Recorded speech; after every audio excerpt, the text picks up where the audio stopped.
karena dari suaranya sungguh-sungguh menggugah. Memberikan kalian bahwa masih semangat walaupun udah siang-siang.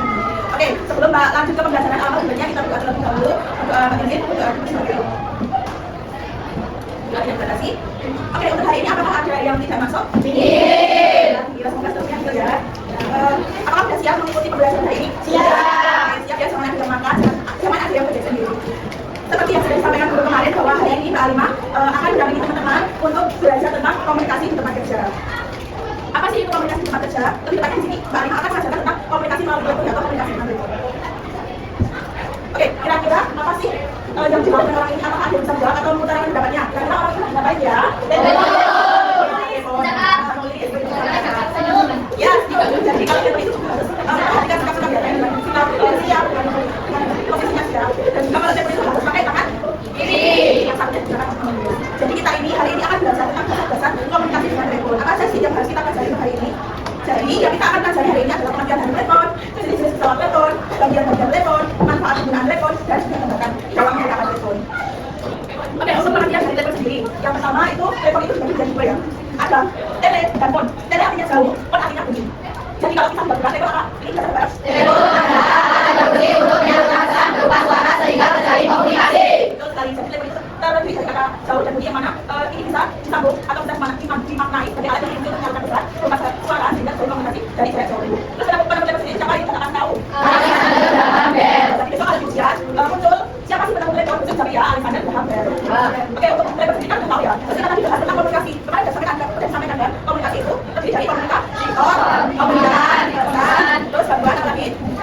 Feedback berkali untuk alur dari decoding dan juga encoding. Terus komunikasi singkat melalui telepon adalah hubungan langsung jarak jauh untuk menyampaikan atau menerima informasi oleh komunikat melalui alat dari satu pihak komunikator ke pihak lain komunikan. Ya, betul sekali. Jadi komunikasi dengan telepon bisa dimaknai sebagai hubungan langsung dan jarak jauh yang mana dari komunikator ke komunikan. Di mana itu nanti hanya untuk sangat informasi. Oke, yang sebelum dilanjutkan, kalian juga bisa pakai di halaman 60 sekitar 60-an. Itu adalah materi telepon.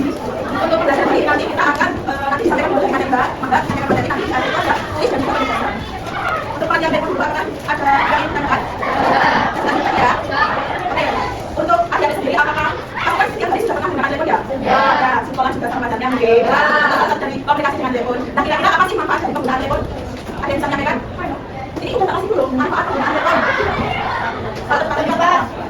Ya, mau nggak usah.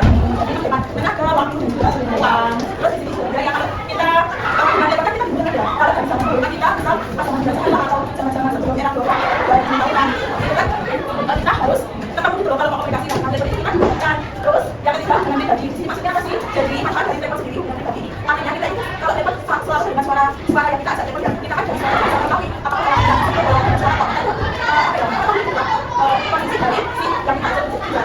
Kalau itu manfaat dari yang mana di sini maksudnya adalah dengan telepon kita bisa ya katakan atau bukan balik secara langsung karena kita langsung komunikasi dia. Ada yang bicara dulu? 5, 4. Macam hubungan telepon sendiri apakah anak-anak atau teman-teman di sini ada yang pernah mengalami kendala saat telepon? Apa aja? Tahu pasti terus terus jelas. Nah di sini Mbak berbagi hambatan hubungan telepon itu menjadi dua. Ada baca? Faktor fisik peralatan kantor, faktor penggunaan atau memakai. Jadi bisa dibaca ya untuk faktor fisik dari telepon itu biasanya suara fisik tidak jelas, suara tidak terhilang, suara tidak terkecil, lalu tidak cuma ada sambung dan sambungan terputus. Terus untuk dari faktor penggunaan atau memakai biasanya apa? Kalau kita ngomong sambil bicara atau sambil makan kira-kira yang menerima informasi itu paham atau enggak? Jadi harus dengan posisi awal yang kedua bicara tidak jelas. Terus yang ketiga bicara terlalu cepat. Kalau Mbak ngomong bisa Mbak ngomong terlalu cepat anak-anak atau teman-teman memahaminya sulit atau enggak? Jadi harus netral aja gitu ada bicaranya. Lalu yang keempat bicara dengan posisi tidak jelas. Kalau hambatan ini pastinya akan menghambat nantinya terjalinnya komunikasi. Untuk yang selanjutnya tentang jenis-jenis pesawat telepon. Di sini ada banyak ya dari berdasarkan kapasitasnya, berdasarkan jenis jangkauan. Ini bisa dibaca masing-masing. Nanti tugas share materi ini ke kelas dan kalian baca masing-masing. Dia bisa explore apa sih itu multi-button telepon, apa itu single line telepon, dan juga one speaking dan seterusnya. Ini juga itu udah kasih kata kunci dari tiap-tiap jenis pesawat telepon. Atau ada yang mau mengucapkan? Ada mewakili itu membacakan maksudnya? Ada. Udah. Ini ya. Yang C dilihat dari segi kemampuan peralatan yang digunakan, juga dilihat dari letaknya. Kalau letaknya itu biasanya ada telepon meja, telepon yang bisa biasa kita temukan di kantor-kantor yang taruh di meja. Terus telepon ini juga ada telepon mobil, kapal, atau pesawat dan telepon genggam yang biasa kita pakai. Itu bisa dilihat dari letaknya. Ini juga ada jenis pesawat telepon dilihat dari fungsinya, ada 6 banyak ya. Ada juga dilihat dari segi jaringannya, ada jaringan kabel dan kabel. Oke, kita habis ini masuk ke game. Jadi aturan main begini ini. Coba Mbak Intan maju di sini. Ibu bisa praktekkan. Jadi di sini adalah main game challenge, namanya game challenge. Jadi di sini ada bagian-bagian ya. Ada stiker, ada level, stiker dan lainnya. Nah, di sini nanti ibu akan bagi kelompoknya menjadi 4 kelompok. Berdasarkan garisnya yaitu kelompok 1, kelompok 2, kelompok 3, kelompok 4. Nah, nanti di game challenge ini anak kelompok itu dilakukan di apa ya? Disaingkan dulu untuk maaf ya. Jadi ditentukan dulu untuk cepat-cepat dokumentasi untuk siapa yang bisa mendapatkan poin agar nanti bisa menang. Jadi game challenge ini nanti kayak misal challenge. Misal ke kiri ya, kalau Mbak Intan ke kanan, Mbak Intan yang menang. Kalau challenge. Nah, kalau ibu ke kiri, Mbak Intan ke kiri, berarti yang menang adalah ibu. Jadi ibu nanti bisa memberikan di sini. Jadi nanti akumulasi dari poin-poin yang didapatkan anggota kelompok itu akan bisa dipahami. Jadi di sini nanti kalian belajar fungsi dan bagian kecil soal level minimal, dengan level, mikro, dan lain-lain. Bisa dipahami? Bisa. Oke, ibu beri waktu diskusi 5 menit dulu untuk mencari fungsi dan bagian level. Jadi nanti kelompoknya itu diskusi dulu. Paham? Oke. Diskusi 5 menit, tak akan 5 menit. Oke, ibu, Mbak ini macam bagaimana nanti dibicarakan masing-masing. Nah, saat ini 14 ya. Di sini ada 15 ya, bagian telepon nanti bagian saya jadi nanti pokoknya yang dapat nomor 2 nanti dapat soal.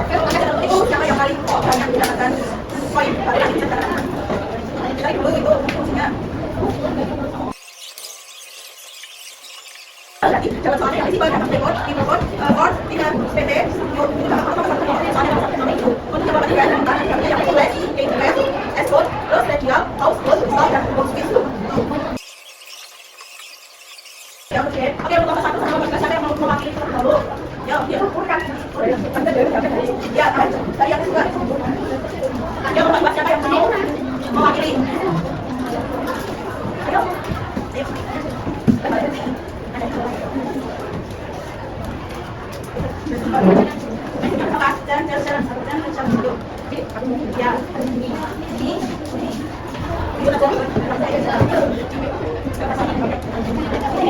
Dari langkah 1, 2, 3, challenge. Jadi kamu yang menang, kamu boleh mendapatkan poin. Kanan. Jadi sih itu untuk menenangkan lawan. Nah, itu kalau satu dapat poin 1. Yang satunya untuk kelompok 3 dan 4 siapa yang mau mewakili?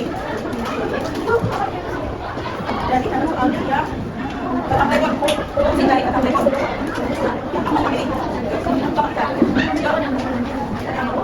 Fungsi dari tetap lekor.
Dipelajari dulu kalau kita tidak di waktunya